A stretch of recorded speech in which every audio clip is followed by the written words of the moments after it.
Hello. Microphone's working. Yes, it is. Give me a second. Looks like I have the wrong scene on. There we go. Happy Wednesday, everyone. Wouldn't be another Wednesday or any other Wednesday if it wasn't for there being some sort of technical difficulties. Hold on one second. Let me turn that back on. I need to adjust something real quick.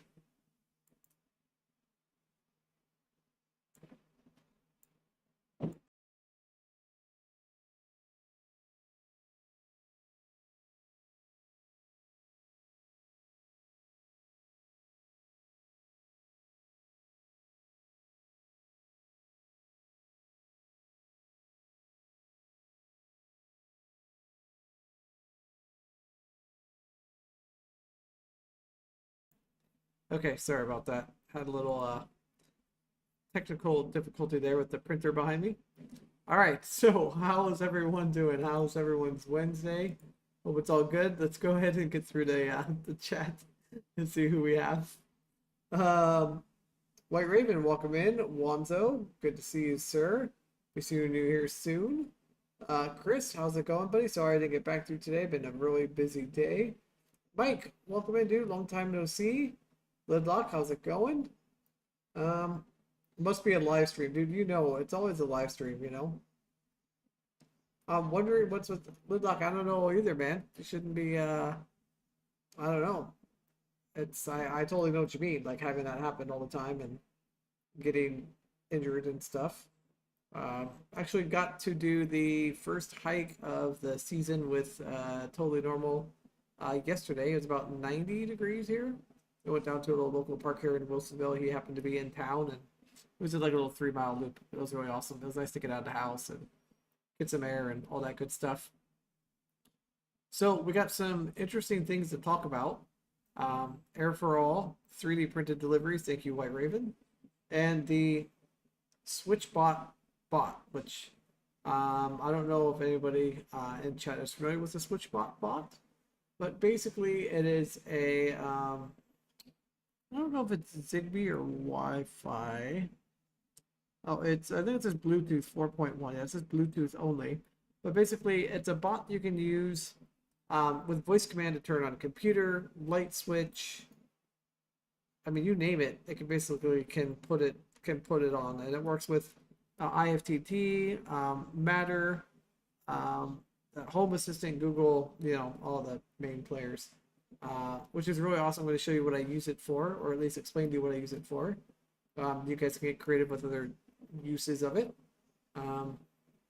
Yeah, was it a carnival and one of those odd party buses ran a red light and hit? Wow, dude, man, I don't know. That's hopefully, are you okay? That's pretty tough.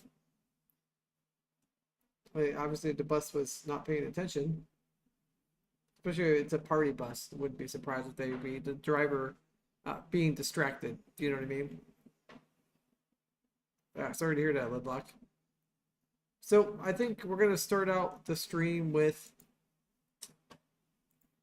talking about the Air4All wheelchair securement space, which is being made or was displayed by Delta Flight Products, which is my understanding is kind of Delta's like seating, I don't know, people to end up doing basically seating for like Delta Airlines, I guess. So, and there's a guy, I believe he is, his name is John Morris. I believe he might be, he has his own blog. I really don't know. He's a power tier user. I don't know exactly where he's from. Maybe United Kingdom. If I got that wrong, I apologize. But he was at the Hamburg, basically where he was at Hamburg, Germany at the Aircraft Interiors Expo in Hamburg, Germany. And he was showing off the wheelchair securement system, or they were showing off the wheelchair securement system that they came up with in previous design concepts of this airline. So we're going to take a look at a minute. I guess we're using easy locks, which I'm glad they've maybe gone away from that easy lock kind of securement system, just due to the fact that, as we all know, not everyone has the easy lock. Not every chair is going to have the bolt in the same exact spot. Easy lock's normally done in vehicles to be a very specific spot for you to drive. So yeah, very interesting. It looks like they're going to be using retractable straps. So without further ado, let's go ahead and take a look at this. And this is done by wheelchairtravel.org. And like I said, it's written, which I believe is John Morris's website, I believe, or it's one that he maybe writes for. So I'm going to go ahead and bring it up here on the screen.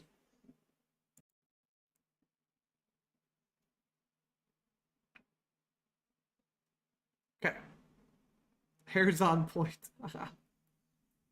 Yeah, thanks, Ronzo. You know me, trying to get that. I will let the CG know that the hair is on point.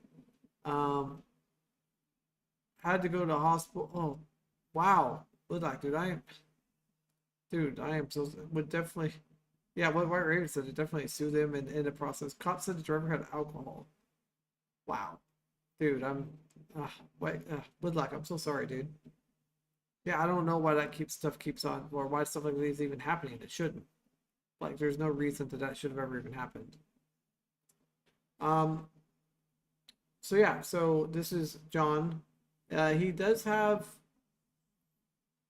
I don't know, I think he uses an F3, I thought, I don't know, or maybe he's demoing it with a different chair, because that looks like a different, it's a different wheelchair he's demoing it in.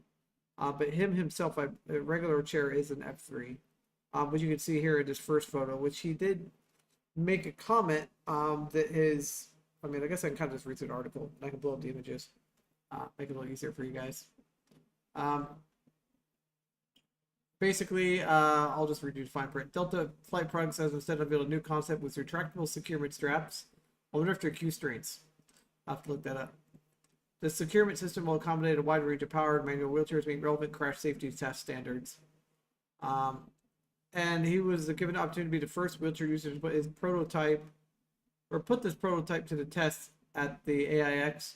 And he tried to do so as his ProWheel F3 with a wheelbase at 24 inches wide. Although his ProWheel proved to be a few inches too wide to fully enter space of this prototype, the Delta Flight Products team assured me that future iterations will be expanded to accommodate a larger range of wheelchairs. Additional space necessary to accommodate complex rehab power chairs, like mine, could potentially be found through a combination of narrowing the console seats, reducing the airplane aisle width, or basically narrowing the adjacent window seat. Let's go and take a look at some pictures here. I don't know if you guys can see that well enough on stream, but it's kind of like a little, like a platform kind of area. The seat folds up, and then you kind of like back into it. And Wanzo just informed me that there is a video showing this process. So let's dig down and watch the video. That gives you guys a little bit more about it. And then I'd like to basically hear your guys' opinions about it. I'll give you mine, and we'll kind of go from there. So let's go ahead and bring up this video. I don't believe there's any music to this. YouTube is now being blocked. Okay. Let me try to get rid of this embed. Oh, okay. Let me give me a second here. Technical difficulties. Let me try to do it on. Okay. Give me 1 second here. For some reason I'm having some technical difficulties. Give me a second here. For some reason, I don't know why, but they want to somehow block this link on Firefox, which makes no sense as to why Firefox is blocking that, but whatever.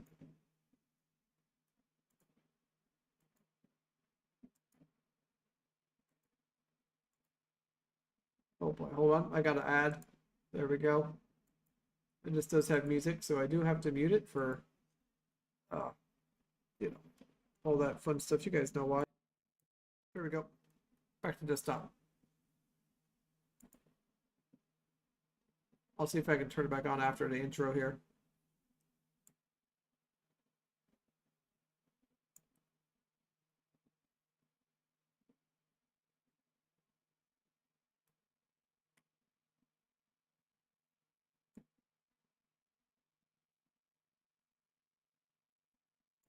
I do like, it's very interesting how like they can take an existing seat like next to another seat and be able to fold it up like that. That's very, yeah, it's very impressive. And it's interesting if you look at the way that they had to do this, obviously they had to have raised up the floor a little bit, but in order to keep these ratcheting straps um, basically in the floor. I think it's very interesting. Oh, oh my gosh, hold on. I hit the wrong button. Please hold. Oh my gosh, it is one of those days. I'm gonna totally. I will blame myself for that one, but that's just absolutely hilarious. Leave it up to me to be doing the wrong button. Sorry about that, people. Let me get back to where we were. All right, I'm not gonna pause it again because you guys know exactly what will happen if I do. Okay. Sorry about that. I meant to hit the pause play button, but I clicked the wrong one, obviously. Interesting how that center armrest went up higher to maybe accommodate. But you know, most of our power chairs are going to have armrests.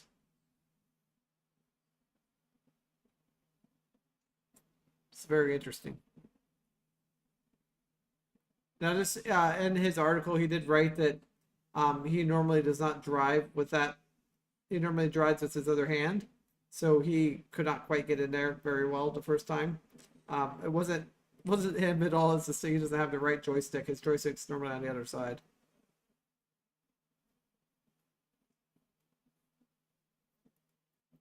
But just literally, just kind of we should be able to just back it in, and then I guess they're kind of standard. I guess that's a quickie. I don't know what model quickie that is. But this is something that the people that designed this kind of use. So it looks like you back up to a point, you put your rear tie downs on, and you back up more. I don't know, it's kind of like a bus.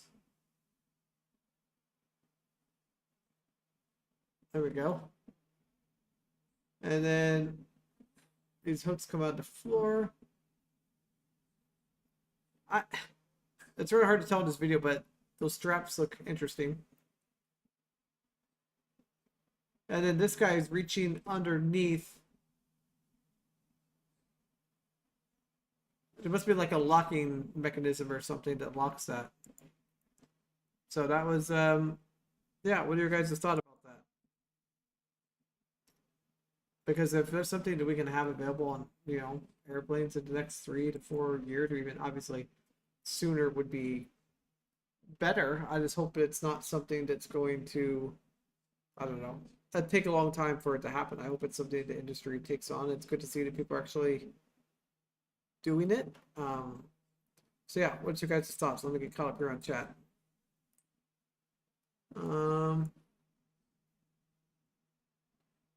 So whoever is looking over you gets a very large settlement for the bus company. Yes. So I wonder how to determine crash safety standard for wheelchair. So there is a non-profit. I don't know if it was wheelchair, not wheelchair travel. I'll have to try to find it for you, Mike. But there was a non-profit that raised a lot of money, and they paid for airline like basically crashing. They took a bunch of power chairs and manual chairs and tie down stuff, and they crashed airplanes on purpose to determine the crash safety standards for that. And I remember on some of those studies, they determined that the like Q strength stuff and easy lock things held up better in an airplane crash than the standard seats did. Most of the example videos that I remember this from quite a while ago, they like the airline seats were ripping out the floor before the wheelchair even like moved. So they were able to, you know, the Q strength go hold on to a lot more, I don't know, I guess strength and can not let go of the wheelchairs. So yeah, so that's how they figured that out, Mike. That's my understanding. And then Daz an engine. What engine? There's an engine in that video. I missed that. Got you a new chair, Invacare. Ooh, nice. Wait, what? Are you still not? Are you not using your C500? I'm assuming after that bus thing. Were you in your C500, or what chair were you in? The lock when that happened. Pretty sweet how they integrated that. Yeah, they did a pretty good job with that. Looks like a lot of thought was put into it. Yeah, for sure. Hey, Kelly. Welcome in, sir. We're just talking about the Air4All airplane wheelchair securement space that Delta had kind of basically shown off, or one of the Delta companies. My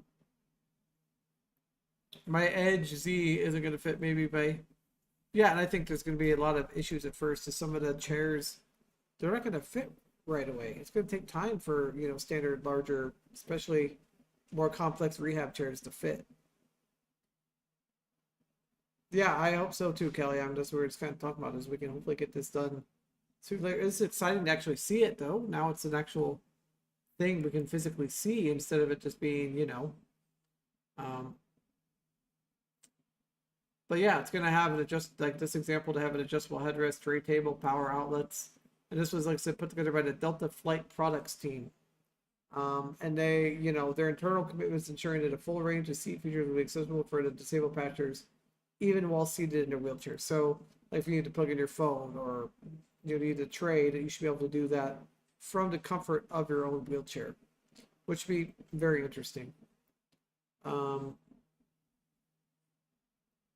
It looks, let's say Chris is saying, looks cool, will be great if airlines. Yeah, you know they're gonna try to. I don't want to say that, but I have a feeling some airlines will, others won't. Which I really hope that maybe the first one that does it sees how well it works, that it will force the other ones to want to do it too, realizing how much they're missing out. That's what I hope is what happens with that. Oh, C500s. Oh, you're in the manual chair, but C500s in the bin. Oh, dang. I think we'd be slightly more apt to survive an airplane crash than your average person if there's any chance of it. Yeah, I can say, I think as long as our seatbelts keep us secured, for sure. Wasn't it studied that WC is sufficient for air travel? That's a great question. I don't know, and I can't remember the name of that nonprofit that was doing airline crashing for accessible. I'm gonna see if I can type in wheelchair airplane crash. That's probably not a really good idea to type that in, or those kind of articles all good, but wheelchair airplane, maybe test crash or something. Because there's a company or a nonprofit that really got this whole process started. Let me see if I can find it here real quick. If somebody else in chat can find it quickly. Let's see, wheelchair crash test airplane. Let's see what shows up here on Google. Wheelchair crash test airplane.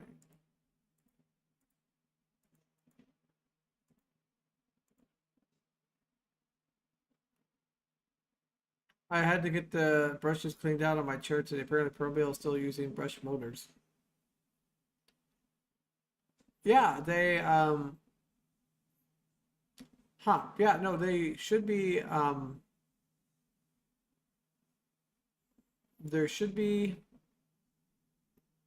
some information about the motor brushes somewhere on their website, I believe. But yeah, the ProBill brushes, all their motors are pretty much all brushes. Sometimes they're 4-pole, sometimes they're 2-pole. So sometimes they're 2 brushes, sometimes they're 4. And did they clean that with air compressor, or how did they clean it, Kelly?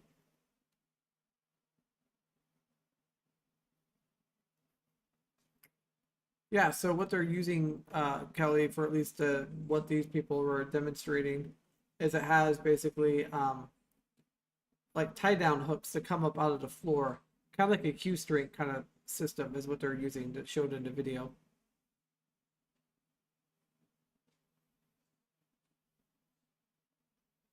Realistically, an airplane crash should probably not survive. I mean, yeah, don't want to say that, but yeah, for sure.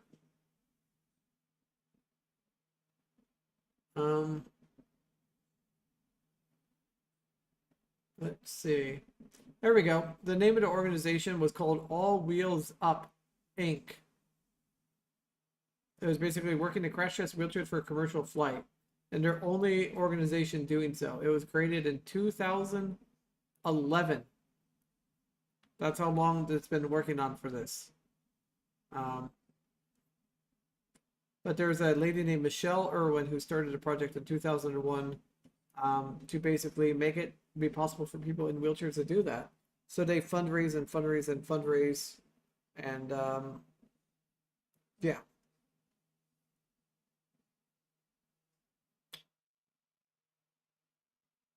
Oh, sorry, Rolling Thunder is the one that had to get your brushes. I got you and Kelly. I got confused. Sorry about that. Did not mean to confuse you two. 700 miles. Wow. I mean, I guess if they're really hard miles, if you're really getting like bounced around a little bit.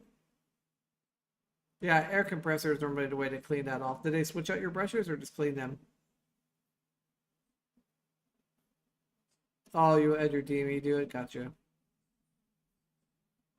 Probably locked you out. Well, dude, you know that was gonna happen.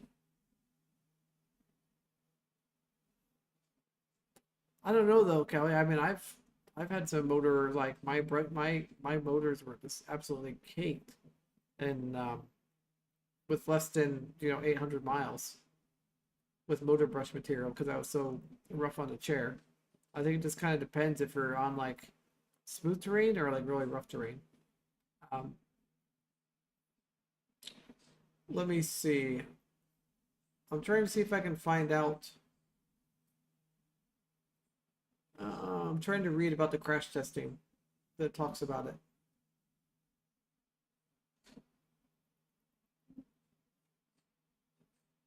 Um,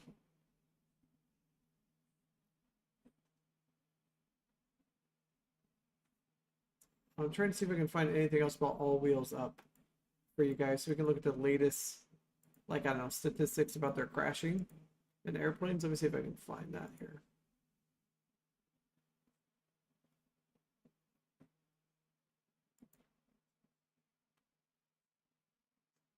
Um,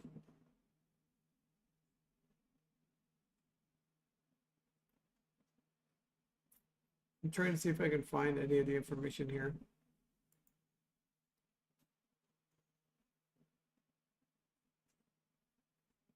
Um, I'm not finding anything about the crash test and where they're at. But I do know that they have some information probably on their website. I'm just going to go ahead and put this here in chat for you guys. And you guys can go from there. So I see that Dan is in the house.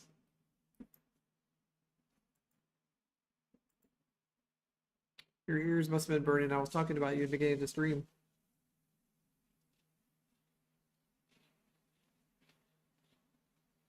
How am I liking the new chair? Well, the times I have been in it, absolutely love it. It's great. It's really smooth. It's tons of torque. The only thing I have to say that I don't like about it is how loud the brakes are on the new F3. They're super loud, like one little click, and it's just like, yeah, super loud. So I wish there was a way to turn those off. Well, obviously with programming there is. But yeah, no, I like it. It's good. I'm getting used to the seat and the backrest. I don't like that I can't tilt as far back as I can in the regular in my old F3. Just because it's a custom molded backrest in the way that they have it mounted with the direct backrest adapter, but it's not too bad. Let's see, they weren't 30 at all, but he said it could have been what I was using causing browser noise. Interesting. It's a stream. My M3 has 1400 original brushes. Wow, that's really good one. So my motors failed way before that. I don't know. I think totally normal. When you took my motors apart, remember the one that broke? Was there chunks of motor brush in there? Isn't that what we determined that maybe if I hit a bump hard enough that I probably broke a motor brush, and that's basically what happened? And that got into the seal and destroyed the seal. Let me load that up, Lidlock. I do not have Discord open. Opening it up right now. Thank you, sir.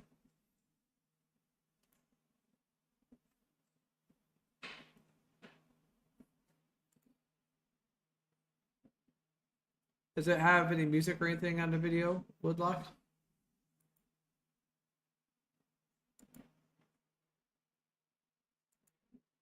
Should be safe to play.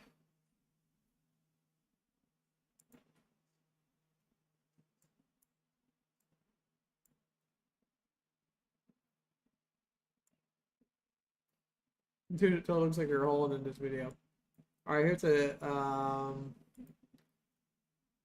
video from Lidlock with his new chair. Which, if I go back here and chat, what is that, Lidlock? Remind me again. It's Invacare Storm TDX4. You advise that I mute it. All right, fair enough. I do have the technology to do that. Let me load up here. Give me a second here.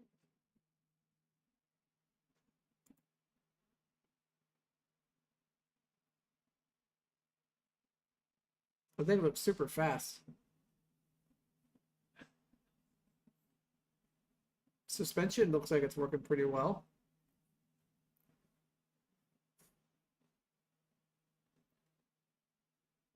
Wow, dude, looks like you're hauling like full speed through the grass. That looks like a lot of fun. What's the top speed of that chair, sir?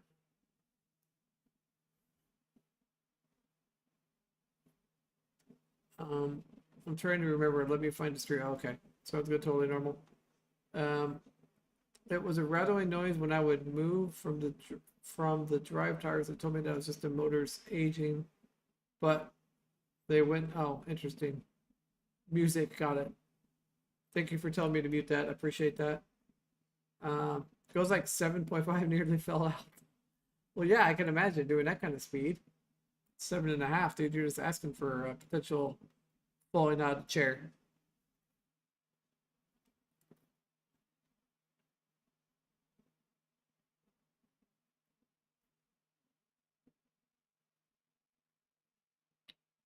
The ramp would not go down by itself, but it will go up. Interesting. I'm having the same issue with my van recently. I got a bad micro switch that's causing all kinds of havoc right now. So, totally normal. You dismissed. We were talking about the basically the Air4All airplane wheelchair securement thing that was demonstrated and the Aircraft Interiors Expo in Hamburg, Germany.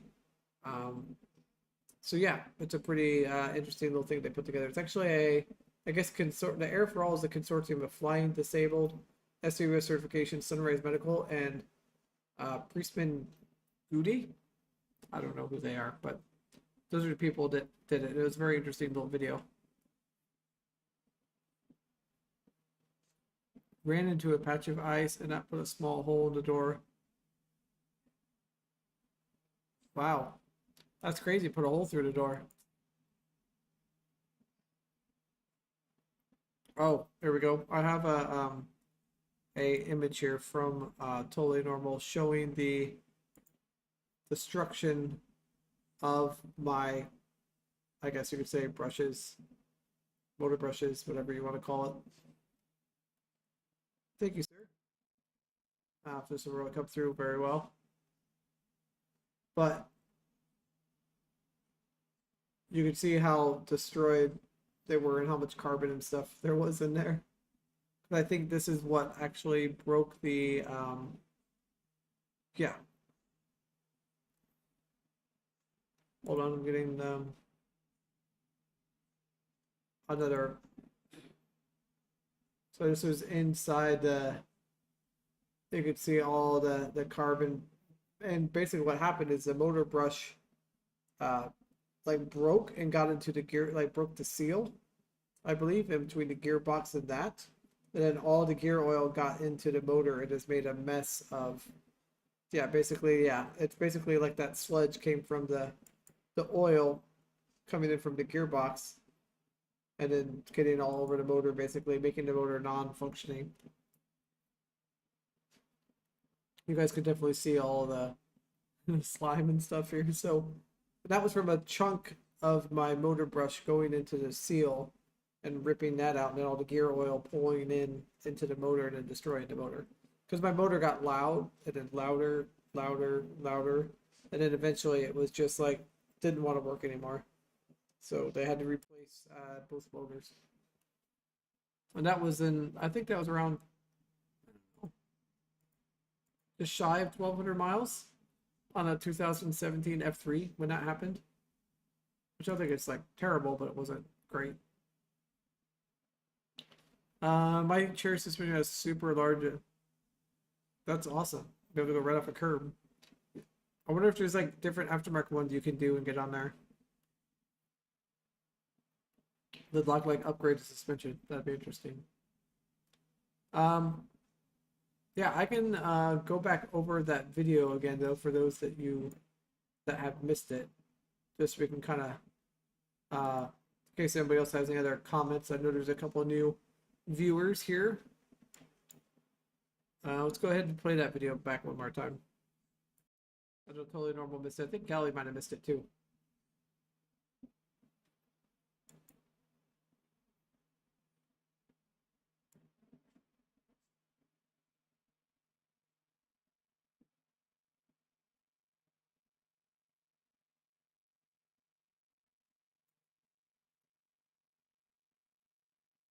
Thank you, totally normal, for that link. So it looks like some sort of like Q string kind of securement underneath.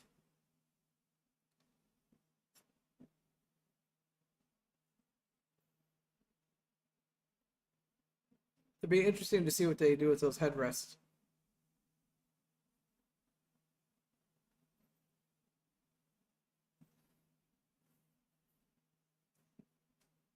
I will put the link for that video in chat in just a second, sir.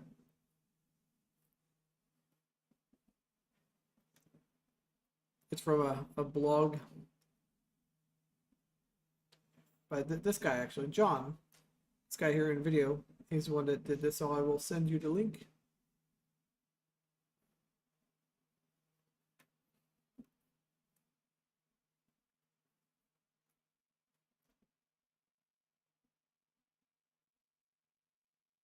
Obviously, that Invacare just barely fits in there.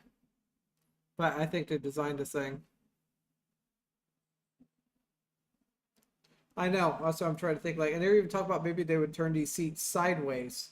So wheelchair users, like there'd be 4 seats in the front, they'd be facing each other for people on airlines, which I don't really know about sitting sideways in an airplane.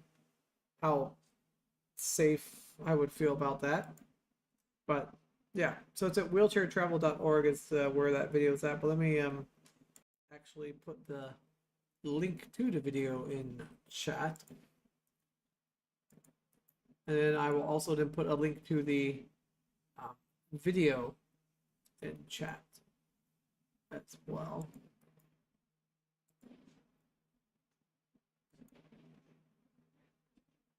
Okay, there's that link. Let me give it the article link from this is from John Morris. This got posted yesterday, so you guys will be seeing it online in different places.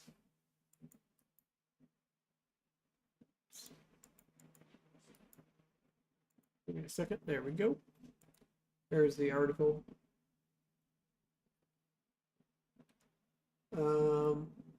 Let's see, we copy her on chat. I'm trying to think, but yeah, we talk about that. You sent the video, your great suspension. All right, I'll take a look at that in 1 second. That's a question for Dan. Yeah, the 4 dynamos could be on a cam below the floor. That simple switch for the flight. Yeah, and they didn't have like some sort of switch the guy reached around underneath there and flipped the switch to. I guess is to keep them from rotating anymore. Is my guess.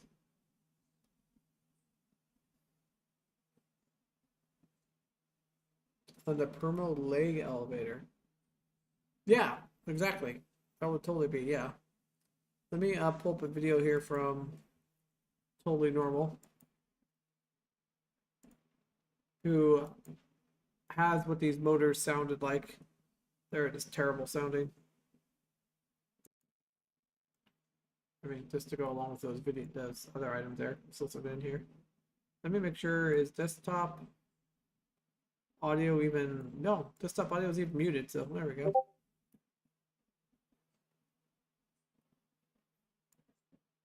Oh, might be loud. Got it.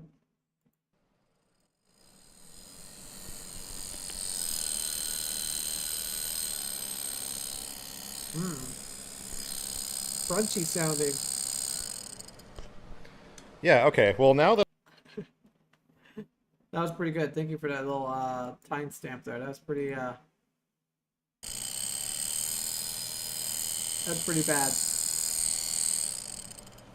the sound is definitely Yeah, that was definitely bad. Thank you for that, sir. And thank you for taking that thing apart. Is that what kind of noise you had coming out of your motor? Uh, the wheels should be able to spin, yeah. They're crunchy, very crunchy. The technician said it's giving him a motor error. Interesting. So that's why they decided to clean that out. Interesting. I mean, I guess that would kind of make sense. I did start having a motor error right before that happened. So yeah, not surprised. Let me see what else we have here. I think there's one more thing we have here on stream. Let's see. From that,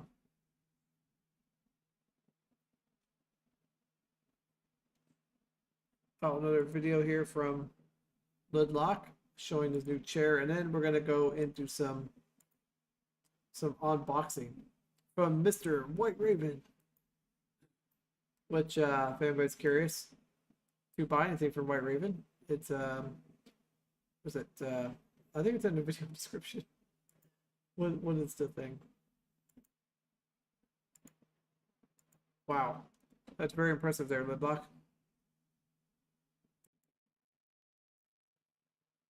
I guess I haven't driven too many chairs straight off a curb. So I guess I'm kind of a bad example. But that's a pretty, do you would say like 4 or 5 inch curb? Good size drop.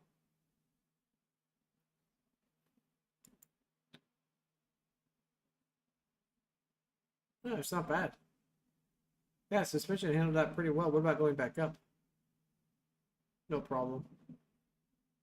Nice. I mean, listen, you got to test it. Wait, did you have one blue wheel and one yellow wheel?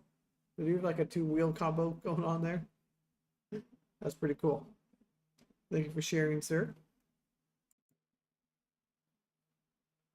I did mute the audio on that just in case. Because, you know, don't need any copyright things happening. Red and yellow, cool. Unless you took the wheel off, I'm not sure I actually get to the brushes. Certain chairs I think you can get to the brushes possibly without taking them apart as much, maybe.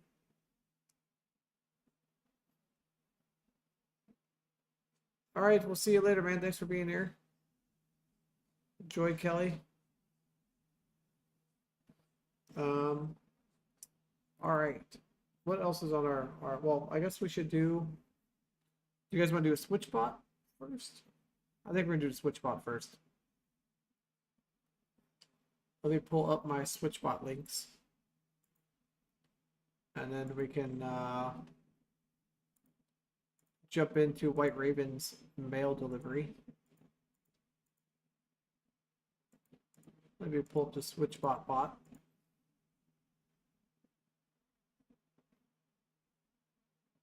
Let's see here.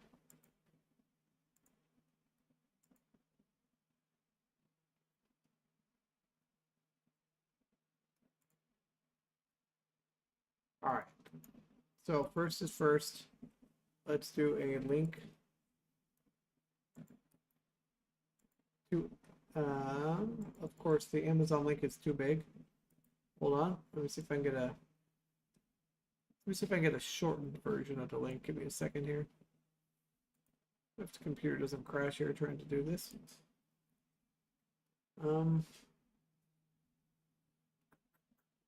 Where's the share button on this website here? They're always trying to make it super hard to find for no apparent reason. Okay, there's a short link for the product that we're talking about. Let me switch over here to the screen. Okay, so if any of you've never heard of this, this is called the SwitchBot Smart Switch Button Pusher. No wiring, Bluetooth.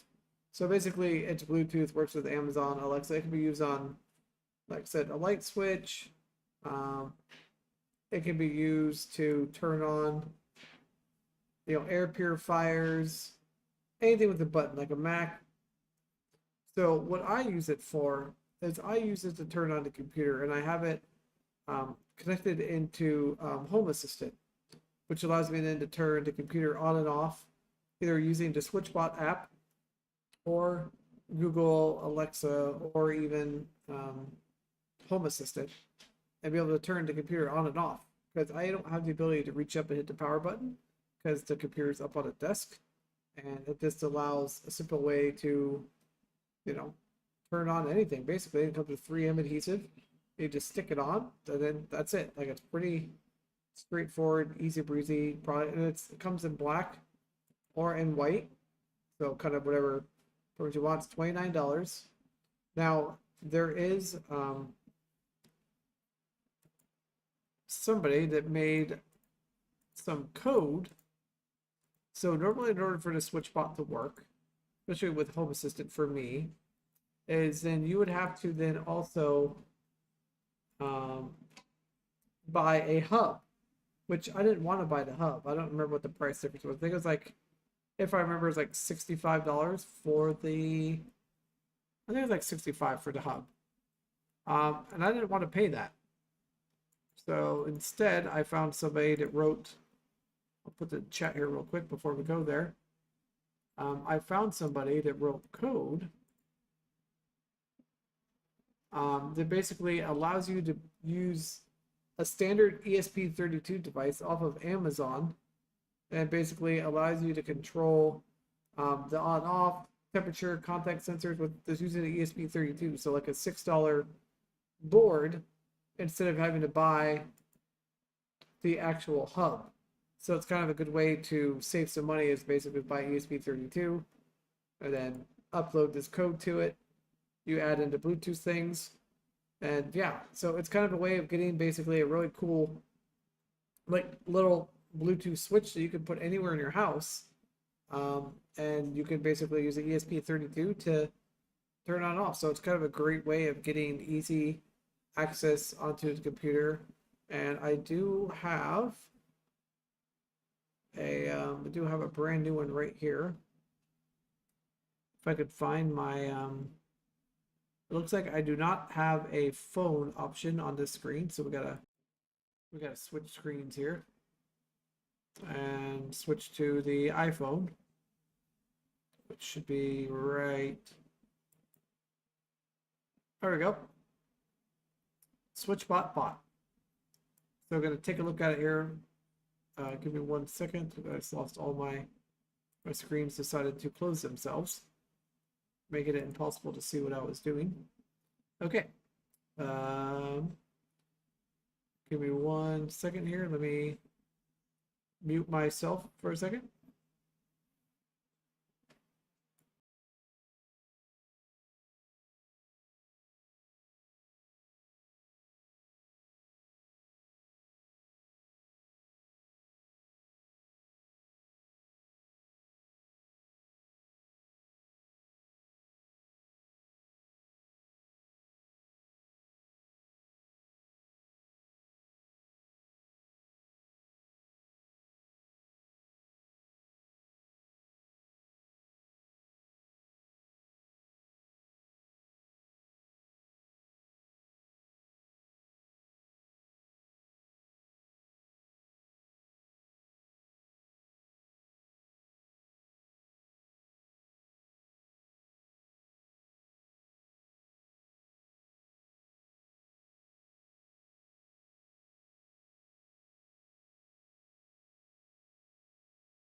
Give me just one more second here, folks.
Okay, I'm back trying to get the camera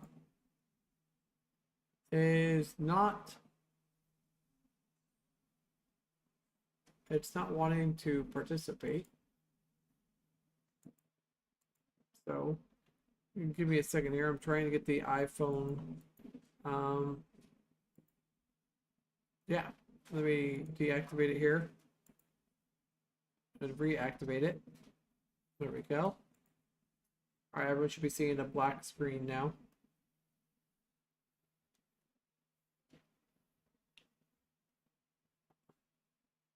Gotta give a friend a ride that got stranded because TriMet is dumb.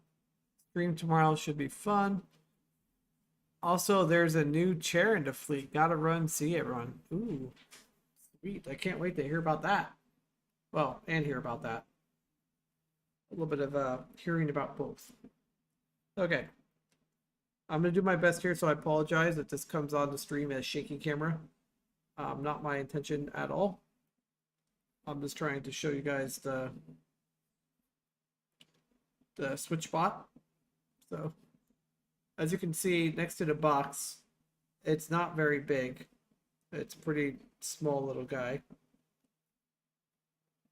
And it's very, oops, it's very straightforward to get it to, connect it to any type of light switch, top of the computer, or anything. I am going to do a whole in-depth video of basically the setup, using the SwitchBot, and doing all that kind of fun stuff. So yeah, so that's kind of the SwitchBot thing.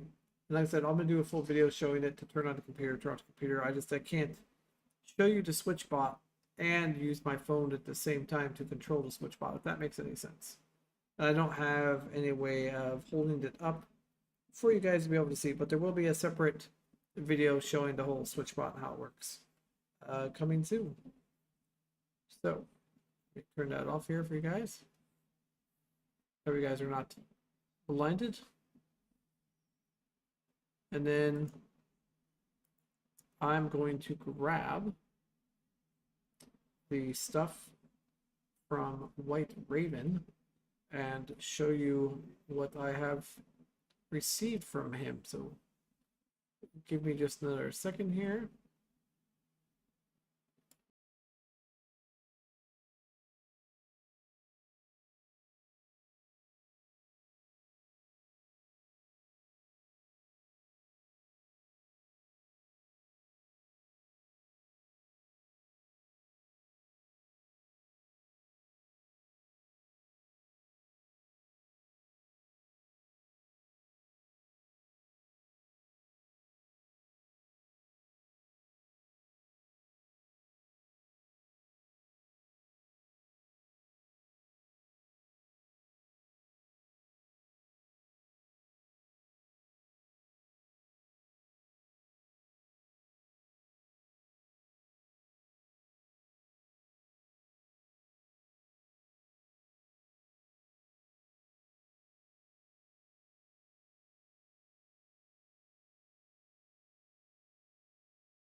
Okay, we are back.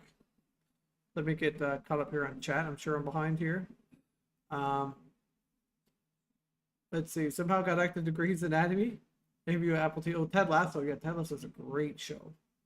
So, yeah, WhiteRaven, who many of you know here in chat, does some awesome 3D printing. And he kind of, I told him about like, hey, that one 3D printed knob I got was like a purpley kind of gray. And he was able to then redo some more, some different dyeing and got this one. I mean, compared to a white mouse, you can see it's a little bit of a color gray. So, and the weight of this is super awesome. It's just a, yeah, well done. And then we also got this silver one, which let me tell you, if any of you have a Permobile and you have the silver accents, would it be an M3, F3, anything with a silver, this knob is spot on perfect. It doesn't really do it justice here in my hand because of the lighting in here. It's not very great at the moment, but I mean, if you compare it to that, that kind of looks gray, but this is actually more like that Permobile silver color. So if anybody needs a joystick knob or anything at all like that for whatever chair you have, he's kind of your go-to guy, and that's at WhiteRavenMobility.com. In case anybody wants to know, like, well, where do I get this stuff? Yeah, and it comes in all kinds of different sizes for different chairs. So just know there's different options available. Let me put his link in chat for you guys. That way, anybody that's watching this later on is like, wait, where are those? Where do I get those at? And I believe they're also inside of in chat as well. Let me switch this off here real quick and switch back to the desktop. And here you go, WhiteRavenMobility.com. And he's got some different things here you can order. So yeah, including the, looks like he's got the standard at the stand. Looks like it was like a standard, almost like a Permobile kind of knob. And I think he's got it, like I said, he has it broken down at different different sizes and stuff. Yeah, you can configure it to basically you know, your stem size and what color. And if for some reason you don't know what your stem size is or color, you can just, you know, send him a message on his contact form and he'll be glad to tell you what it is that you need. But yeah, that silver, I mean, it looks really good. I'm very, very excited about that.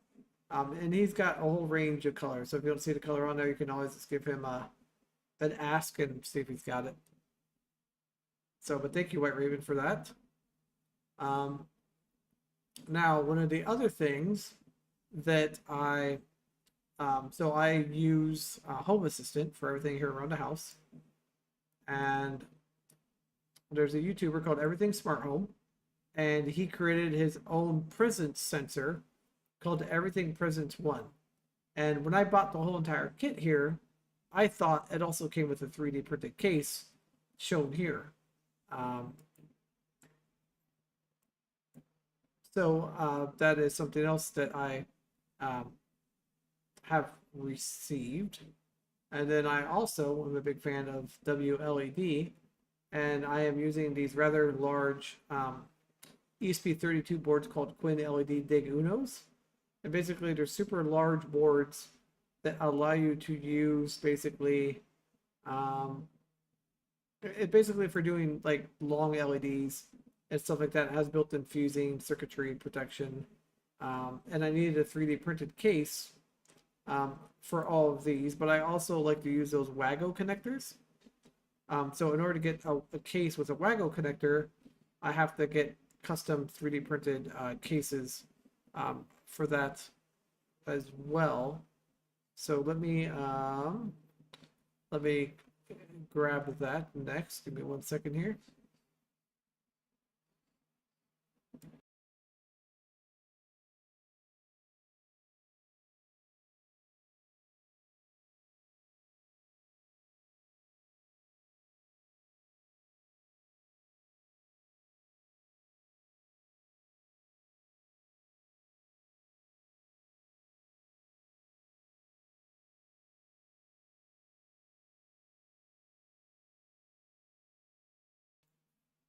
All right, let me show you these cases. They're actually rather huge in my hand.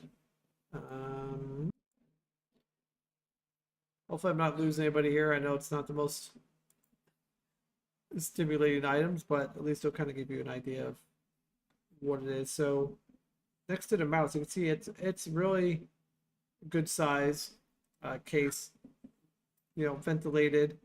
Um, and I forget where I found these at, but basically it's got room for the board down in the middle. Let me get it back over here in the light here. It's got room for, there we go. It's got room for the circuit board in the middle, and then a bunch of extra spots for the WAGO connectors to hold the wires in there real nice um, and tight, and gives me all kinds of connections. So I'm very excited to finally get some LED stuff done and printed. So yeah, so thank you, WhiteRaven. Awesome dude. And yeah, so those are kind of basically what I had received in the package. Was a couple different cases, a couple joystick knobs, and yeah, super excited to be able to hopefully get some new YouTube videos put together and be able to show you guys everything that I am working on for next YouTube video. So thank you to WhiteRaven, and like I said, if anybody has any 3D printing needs, he is your guy. Let me I'll put in the links here for those other devices I was talking about, such as the ESP and the Dig Uno, in case any of you are into LEDs and have used or heard of WLED. These little boards are awesome, and I highly recommend them. And you can buy them either locally in the US if they're available from Dr. Z's, or they do have an online store that you can buy from as well. It does take a little bit of time for shipment to get to you, but it's totally worth it to do it. So yeah, so Dig Unos. Yeah, so there we go. Got SwitchBot 3D printed stuff, WLED stuff. Yeah. Everybody got any questions, thoughts? Typically just do knobs, items. Yes, yeah. The typical thing that the WhiteRaven will be able to do for you is just knobs. He is still testing and adjusting other equipment to produce other items. So there cannot be a guarantee that he can do anything besides knobs, but like I said, if you do need a joystick knob, he is your guy to go to. It could definitely get you anything you need. Did we ever post anything about that? The other company that I looked up for you guys, the one that was actually doing the crash testing. I know we talked about it, but I don't remember if we actually finished that at all. I remember, oh yeah, I did post a link about it. We couldn't find any information about the actual wheelchair in the airplane, because they actually showed like videos of the airplane, like basically it crashing, and then the wheelchair seat holding up compared to the airline seats. Let me see if I am able to find a video about it. Maybe that will solve our issues.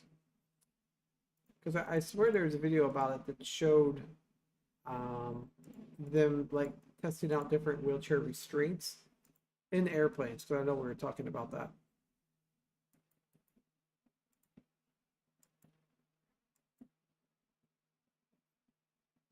My M3 has that standard almost like con looking bit. Everybody knows what I'm talking about. Oh yeah, you got the code shape knob. Yeah, you know what I'm talking about. Yeah.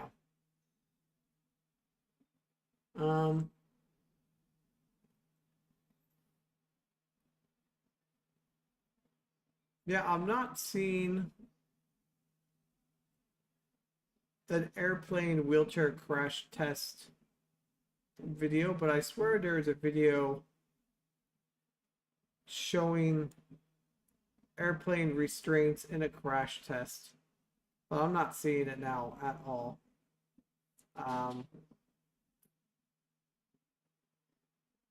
Yeah, I can't find it all, but they did, like I said, where they're doing like wheelchair seating, showing the plane crash, but I'm not seeing it now. So maybe it was a written article about it and had an image only, and it was no video about it.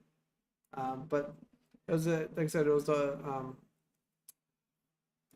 that company that was doing uh, fundraising is the one that actually did the proper crash test. Now I feel like I'm just babbling because I can't find it. All wheels up.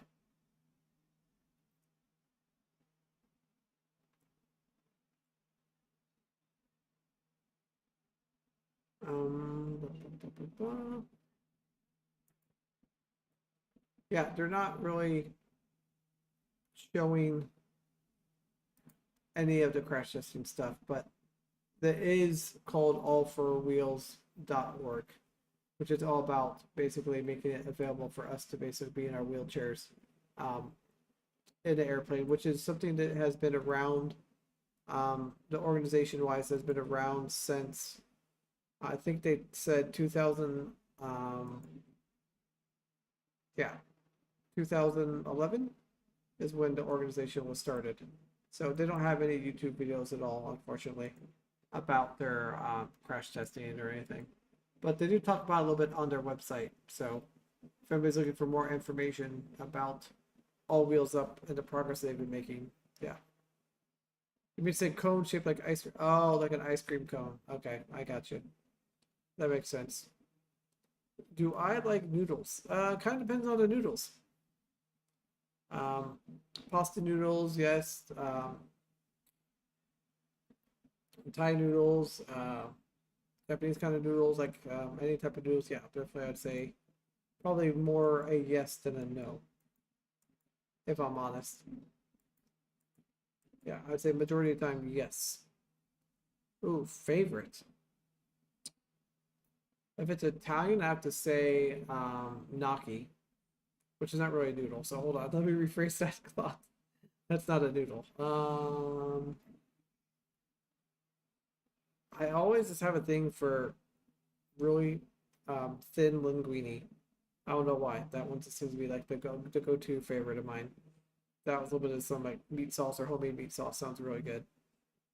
If I had to pick one, it would be that. Let's see what else. Let me double check our list here of everything we want to talk about. I'm gonna have a lot of links I'm gonna have to add into the video description. It looks like now.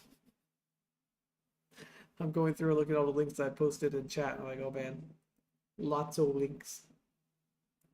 That's okay. That's what live stream's all about. Anybody else have any other thoughts about the securement space, the Air4All wheelchair thing that we looked at in the beginning of the stream? Anybody else have any questions or thoughts on it?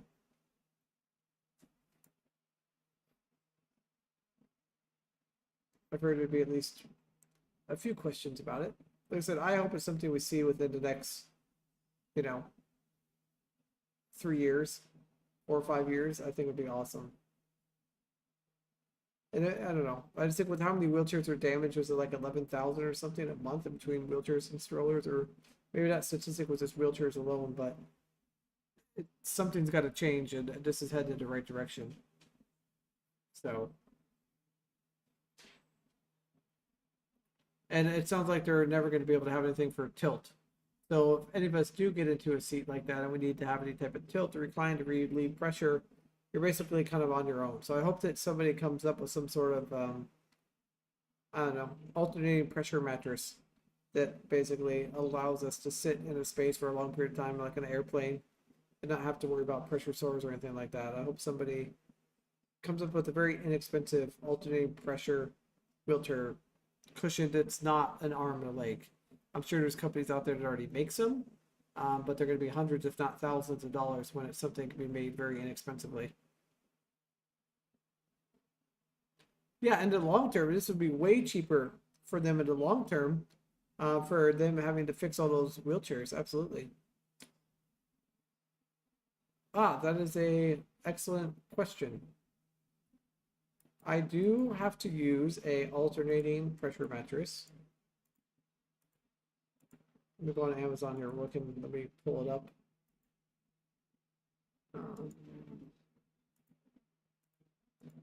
Air Loss mattress. I can't think of the name of it off the top of my head. So give me a second here.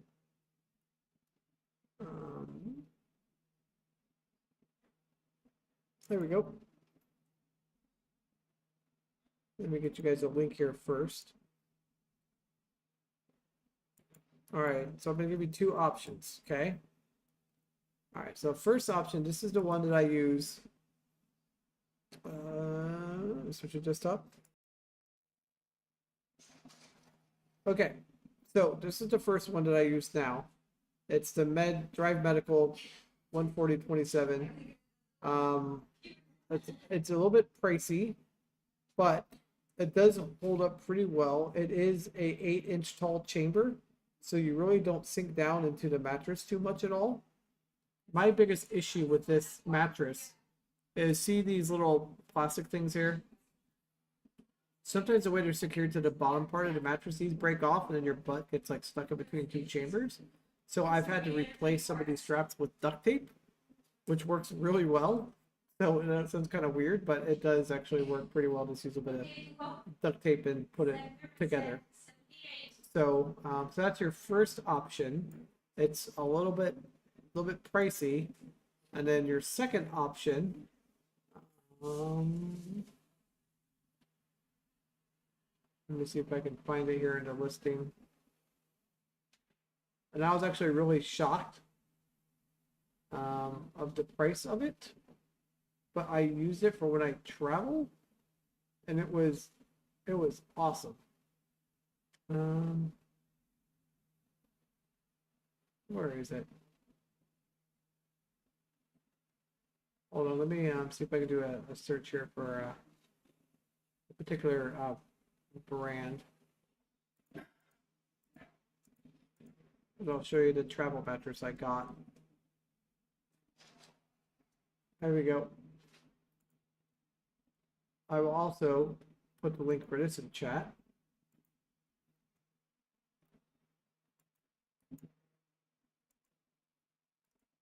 All right, so this is a mattress I bought for when I travel. So it's not an 8-inch one, but it's 5 inches. It's $169, so it's affordable. So if it gets damaged in travel, but whatever. And then what I had to do though is, you look here, where's that good picture that shows? There's not really a good picture here, but basically coming off the back of the pump, it's like a 2-hose air mattress. So I just bought some connectors to connect the 2 hoses down to one, and then I bought a mattress deflator, and that's what I use to deflate this mattress quickly. Because the reason why air mattresses like this, especially pressure alternating mattresses, go bad is when you try to pack it back up from a trip, you like sit on it, you do everything you can to get the air out, and instead I just use a device to suck the air out, and it holds up a lot better. It hasn't broke yet. So if anybody's looking for a really cheap, inexpensive traveling alternating pressure mattress, or if you have a hard time moving around in your sleep when you travel, like, this is a really great thing to have. It protects your skin. So highly recommend it for anybody. And sometimes you can get it from, the Vive company directly for cheaper. Sometimes it's cheaper than Amazon, sometimes Amazon's cheaper. It just kind of depends.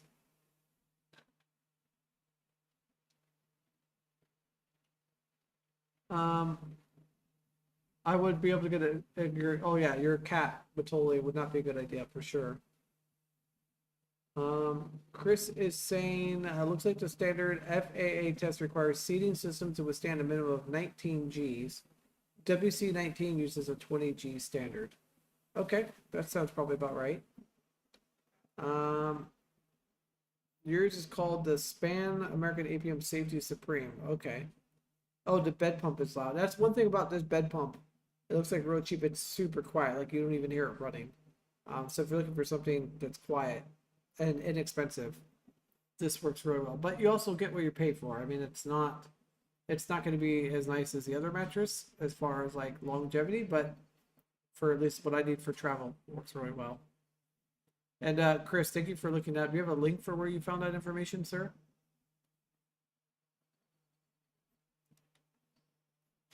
Let me see if I can find that one.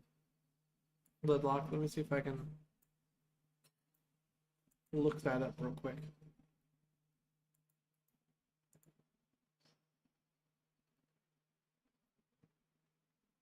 Oh, okay.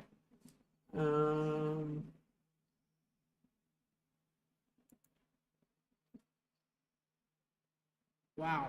Does it have the ability to rotate, or is it air and memory foam?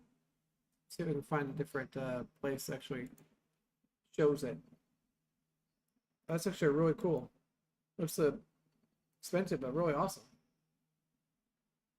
Looks like it's like alternating. Huh. Yeah, that's actually pretty cool. You have to tell me more a little bit about it. Oh, it can rotate you. Oh, okay. Gosh, I would love to have something like that with rotate. That'd be awesome. Oh, the foam is so you don't roll away. It keeps you kind of locked in where you need to go. I gotcha. Interesting. Okay. Cool. Hold on, Chris. Let me pull up those notes you just sent me.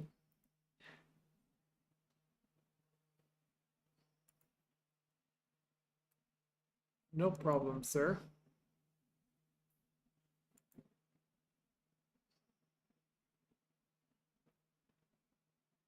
Oh wow, it's actual FAA document, huh?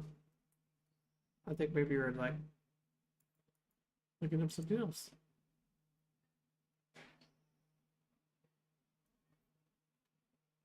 Wow. It's a pretty old thing from 1989. Interesting.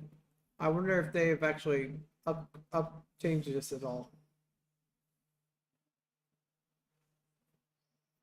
Because I swear when they were doing the crash testing that they were able to prove that like Q strengths in an airplane crash like were able to basically like hold up. So that's very interesting that you had found this. Like I said, All Wheels Up just doesn't have any information. They talk about the problem.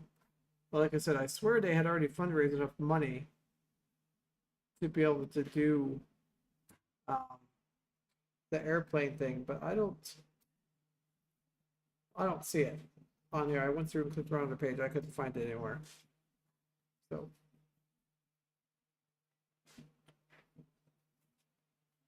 I have the ultra ride one of 600 pounds. Oh, okay. Like to have lots of space. Gotcha. That makes sense. That makes sense, Lidlock.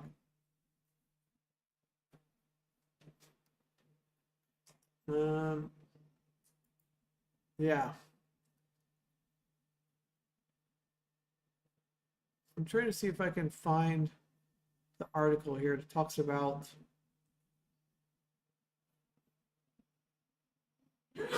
web-based design, air travel. I maybe it wasn't this exact company, but I swear that there was some sort of something that talked about the actual securement of chairs in the plane and what it would take. But oh, okay, thank you, Chris. It looks like Chris has found it.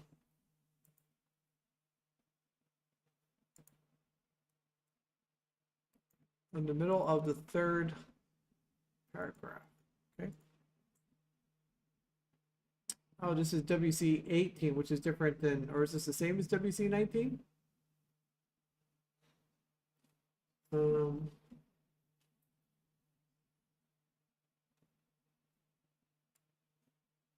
20G acceleration. Oh wow, so it does have to hold it for up to 20 Gs. Okay. Well, there you go. So if it has to be WC maybe compliant, it has to be able to hold up 20 Gs. But it seems like a lot. But I guess in airplane terminology, that makes sense. As far as like, you know, being a passenger and being secured. Interesting.